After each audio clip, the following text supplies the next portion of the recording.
प्रणाम. तुमचे आमच्या ब्लॉगमध्ये सर्वांचे स्वागत आहे. तर मी आज तुम्हाला झटपट आणि पारंपरिक पद्धतीचे ज्वारीचे धिरडे सोप्या पद्धतीत सांगणार आहे. तर तुम्ही व्हिडिओ स्किप न करता संपूर्ण बघा. आता आपल्याला लागणार आहे धिरड्यांसाठी ज्वारी 4 किलो घेतलेली आहे. तर 1 किलो ज्वारी आणि 2 कप मेथ्या असं प्रमाण मी चक्कीतून दळून आणणार आहे घाटा बनवण्यासाठी. हे 3 किलो ज्वारी मी स्वच्छ 2 पाण्याने धुवून घेणार आहे आणि नंतर 10 मिनिटं पाण्यामध्ये ठेवणार आहे.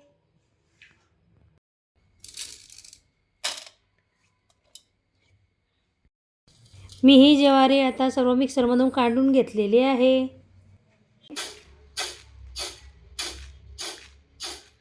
आता कण्या तयार आणि इकडे बघा असा निघालेला आहे याच्यातला कोंडा.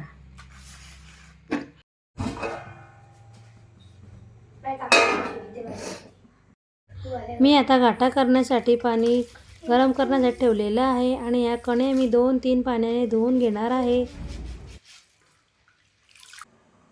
आपलं ते पीठ जेवढं लागेल आपल्याला त्या प्रमाणात आपण असं टाकून घ्यायचं. गॅस कमी करून घ्यायचा.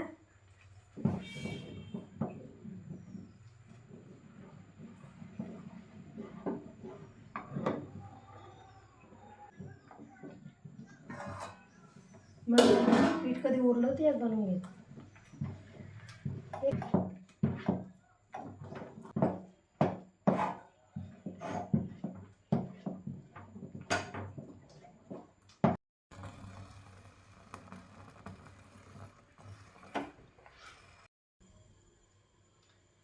बघा या कण्या तर वाटून घेते मिक्सरला.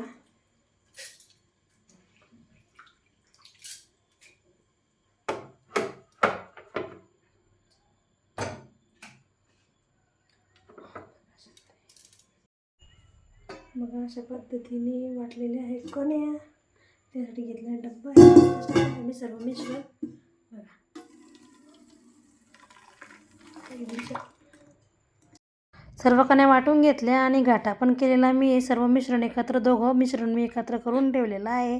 आता रात्रभर मी आंबवण्यासाठी ठेवणार आहे आणि रात्र झाल्या आणि धिरडे झटपट होणारे आहे. याला काही ज्वारी भिजवून ठेवलेली नव्हती मी. एका दिवसात हे तयार होते आणि दुसऱ्या दिवशी आपण धिरडे करायला तयार. बघा आपलं पीठ किती छान आंबवलेलं आहे आणि हे पीठ पूर्ण डबा भरून झालेलं होतं. पण हे मी काही बहिणीकडे पाठवलं, पावनचारी काही आईकडे पाठवलेलं आहे. आता आपल्यासाठी इतकं उरलेलं आहे आणि या पिठात काहीच टाकायचं नाही, फक्त मीठ टाकायचं. मी मीठ काढून घेतलेलं आहे. जसं आपल्याला लागेल तितकं पीठ काढून मीठ कालवायचं. बनवून दाखवते की मी आता कसं बनवते ते.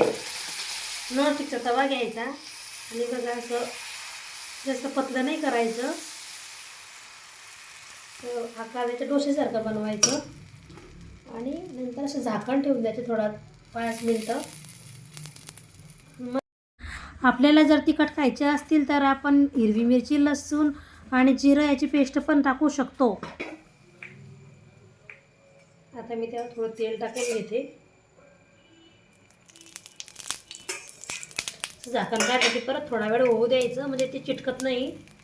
तर मग आपण लगेच काढायला घेतलं ते आपला सराट्याला चिपकून लगेच तुटून जाते. त्याकरता झाकण काढायला थोडं होऊ द्यायचं त्याला. झालेलं आहे ते.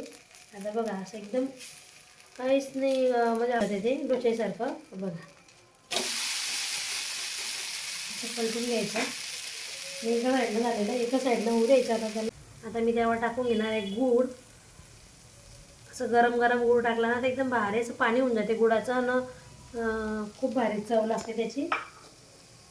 आता बघा असं रोल करून घ्यायचा.